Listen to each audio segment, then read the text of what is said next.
I'm going to be talking about for the next few minutes, navigating the complexities of diversity, understanding and leading Gen Z in a multicultural world.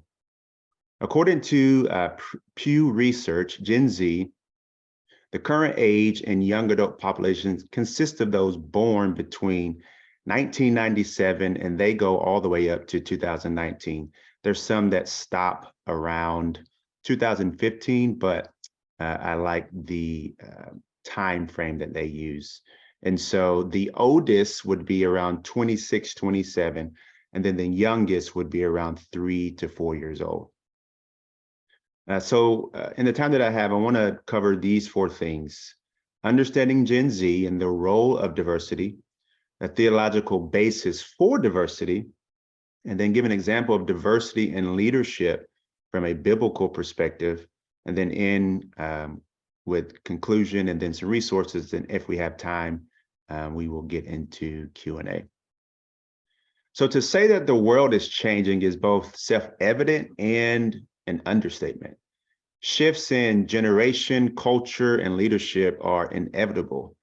The question is whether the church sees them as obstacles or opportunities going forward. In his book, Bad Religion, How We Became a Nation of Heretics, Ross Douthat points out that the church has historically responded to cultural change in one of 2 ways: cultural accommodation or cultural resistance.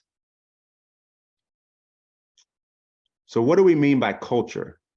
Culture can be described as an integrated system of ideas, feelings, and values, and their associated patterns of behavior and products, i.e. learned behavior, beliefs, attitudes, values, and ideas shared by a group of people, in particularly in society or in a particular society or population. Culture, listen to this, organizes and regulates what the group thinks, feels, and does. Drilling down a bit and speaking of generational cultural differences, Dr. Jean Twenge says this: at base, generational differences are cultural differences.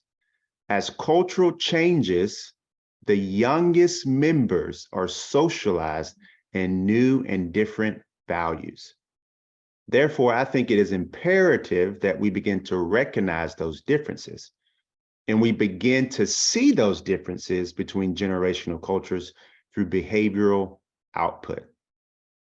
On behavior, the late anthropologist Marvin Harris says this: behavior shapes, orients, uproots, tears down, and raises up a nexus of cognitive features that accompany and guide behavior in the long run. Simply put, human social life shapes culture and is profoundly shaped by culture. It's with that in mind that I want us to examine 2 distinct cultures shaping Gen Z: the spiritual culture and the social culture. One complexity as it relates to Gen Z is they are now known as the first post-Christian generation in America.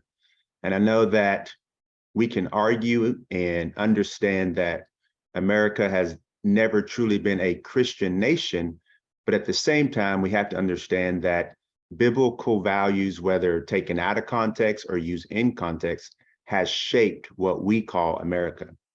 So in the first major study on Gen Z, Barner reports many in Generation Z, more than any generation before them, are a spiritual blank slate.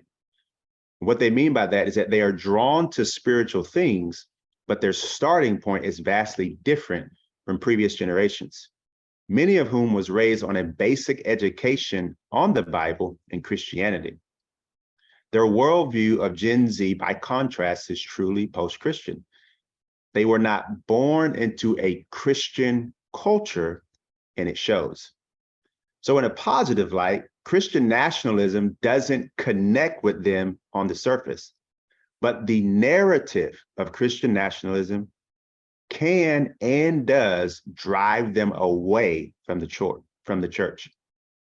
So narrative is a significant factor, so much so that I have defined their spiritual culture with the term that I coined called choice first narrative.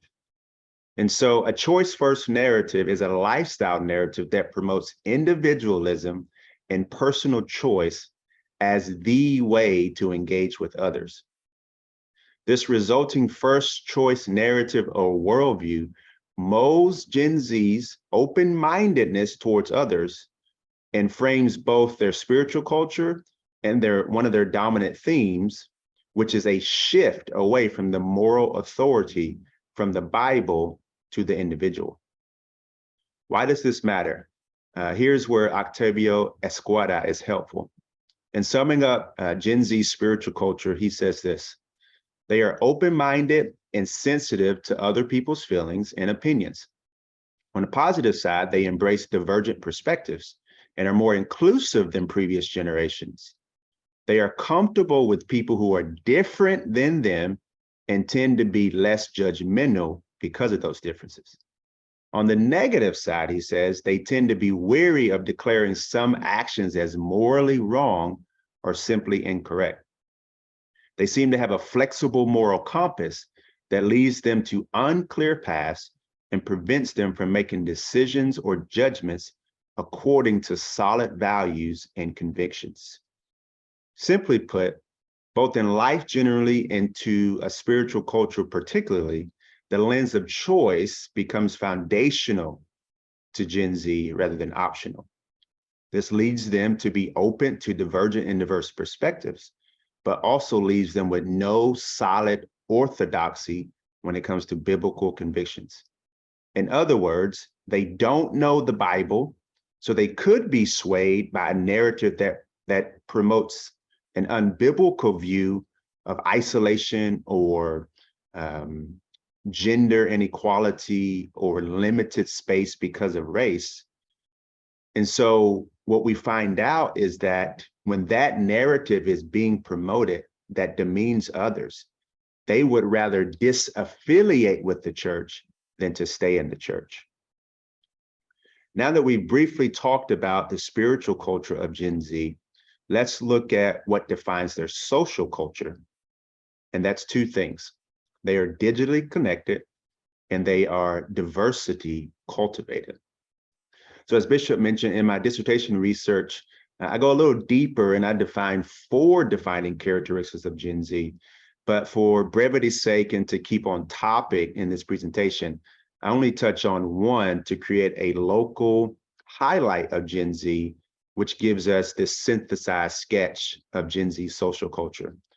So being digitally connected, William Burstein explains its significance in the scope of history writing.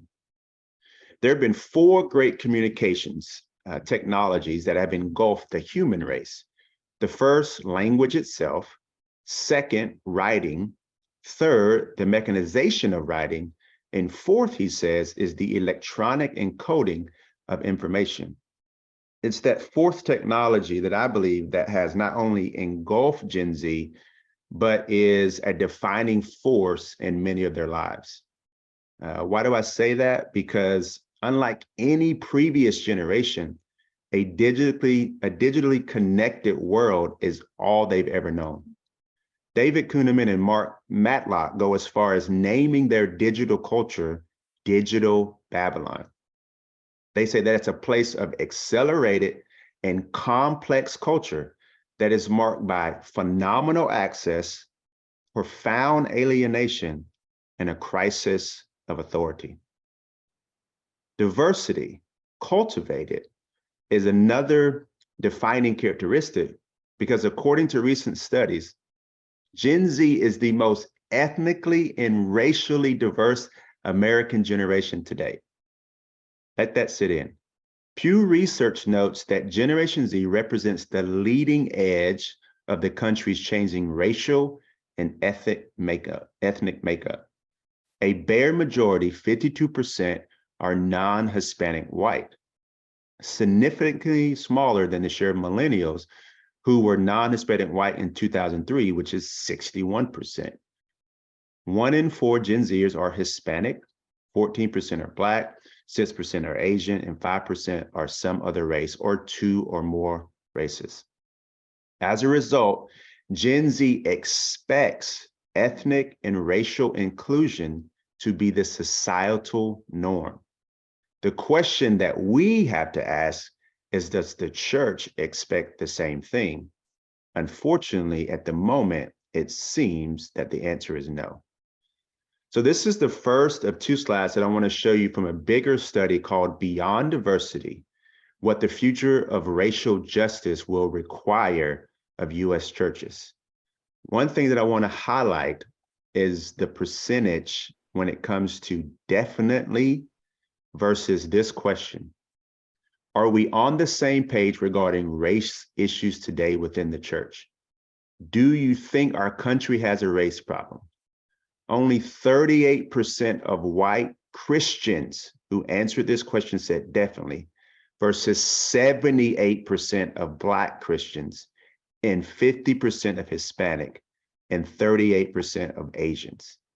I want to highlight these two because in America, the most dominant races that are being persecuted are the minority races.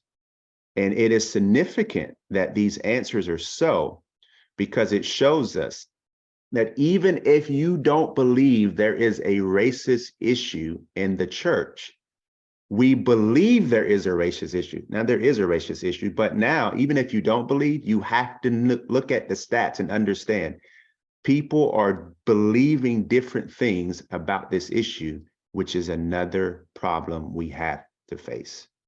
Well, you might say, Dr. Mario, let's look at the somewhat percentages though. It's higher, 49% somewhat versus 20%. And my question would be back to you. If somebody said, or if you asked, hey, is this bungee cord definitely secure or somewhat secure? Which one would you rather have? The definite answer or the somewhat answer? And so it is a major deal that the percentages are that far apart. Here's the second slide out of that study.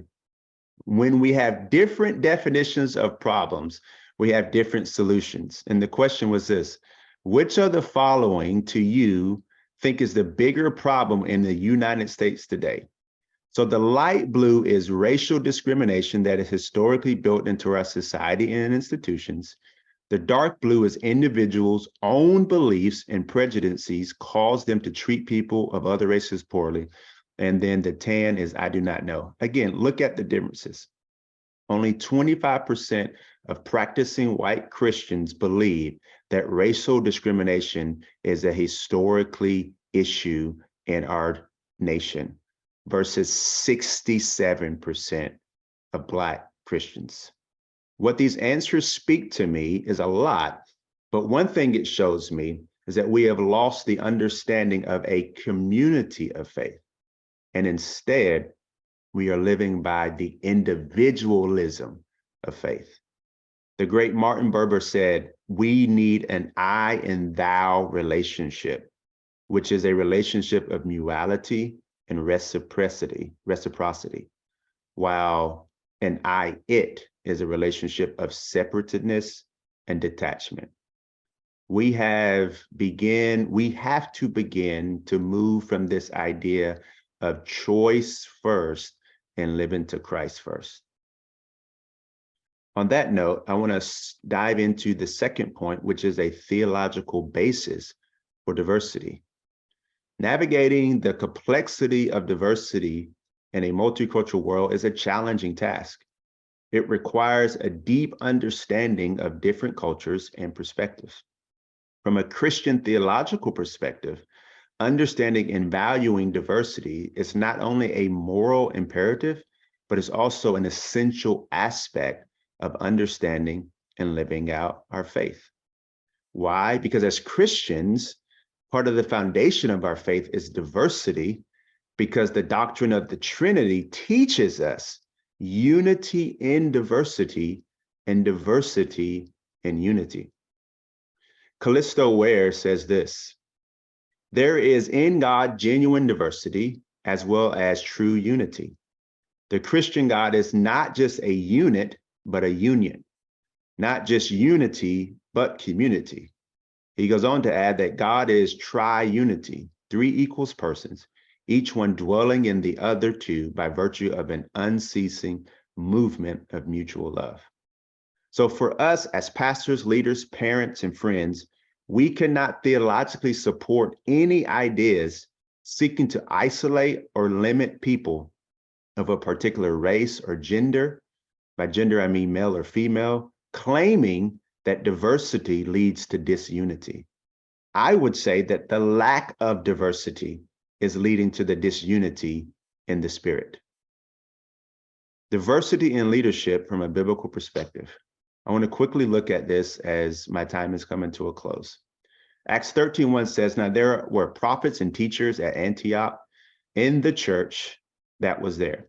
Barnabas, Simeon, who was called Niger, Lucius of Syrian, Manaen, who had been brought up with Herod, the Tetrarch, and Saul. Dan Steele highlights the significance, I believe that my slide, sorry.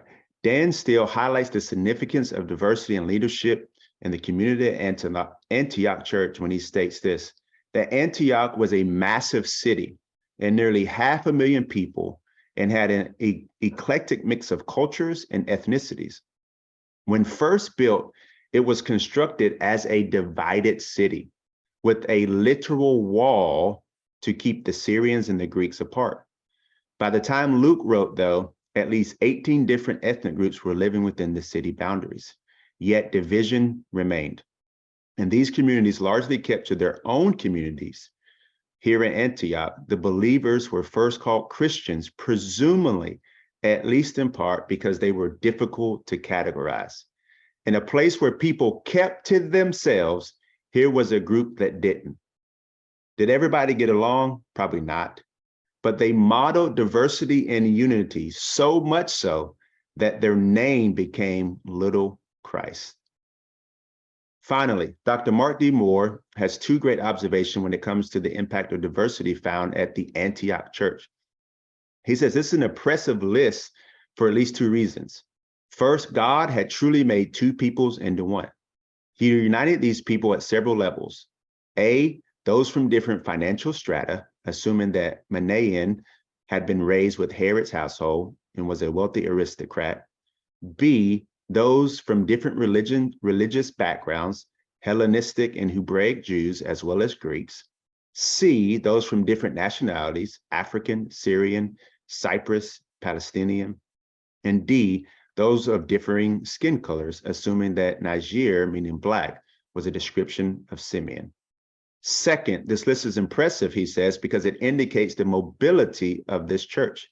Because their leaders represented such a broad array of people, the church could move evangelistically into any sector of this pluralistic city within a cohort with a coherent voice for Christ. Simeon could speak to the blacks, Saul could debate in the synagogues, Manaen could deal with the wealthy politicians, Lucius could minister to the immigrants. Furthermore, because of diversity represented in leadership, this church would be more likely to avert the kind of racial division that impacted the local church in Jerusalem. Simply put, we need diversity in leadership in order to speak to a diverse generation. The acronym you see on the screen now is the acronym VOCA, which is coined in 1987, and it stands for Validity, Uncertainty, Complexity, Ambiguity of the General Conditions and Situations.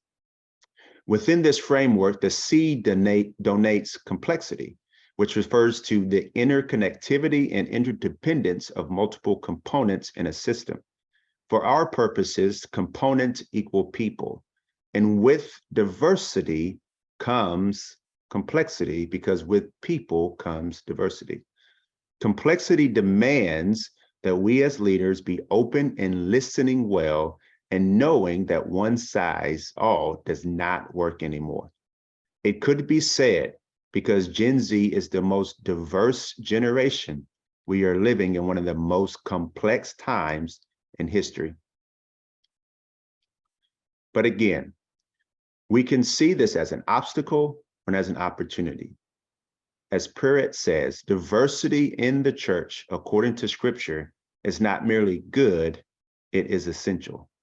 Like in Antioch, it is not merely good, it is essential. It is important for the church to cultivate leaders from diverse socio-economic backgrounds so that we can spread the gospel and reflect diversity in our communities. We cannot allow the narrative of Christian nationalism, nor race or women's oppression to dominate our cultures, because failure to do so could lead to a homogeneous and disconnected church in the future. In conclusion, as followers of Christ, we are called to understand and lead the next generation in a multicultural world with grace, love, and humility. I believe that if we recognize and change these three areas, we can begin to see a generation impacted by the good news and not fake news. Number one, how we listen. Are we listening to Gen Z to correct them or to understand them and then offer guidance? In our digitally connected world, it tells us to scream at people rather than seeing people. Number two, how we language. Just as Dr. Joy said yesterday, is our language engaging them or is it endangering them? And three, how we live. Does our talk match our walk? By embracing the unique perspectives and experiences of Gen Z, we can not only create a more harmonious community, but also a better future for all. Let us continue to navigate the complexities of diversity with open hearts, open minds, and work together to build a more equitable and just society, guided by the Spirit as Christ leads his church. Finally, thank you again for allowing me to present, Bishop, and I hope that this has been helpful. I want to leave you with these three resources that go deeper in the subject that I've touched. So the first book is A Many-Colored Kingdom, Multicultural Dynamics for Spiritual Formation. Then a book specifically on Gen Z called Gen Z Unfiltered, Facing 9 Hidden Challenges of the Most Anxious Population. And finally, 6 Conversations, Pathways to Connecting in an Age of Isolation and Incivility. I hope this has been helpful. And again, thank you for having me.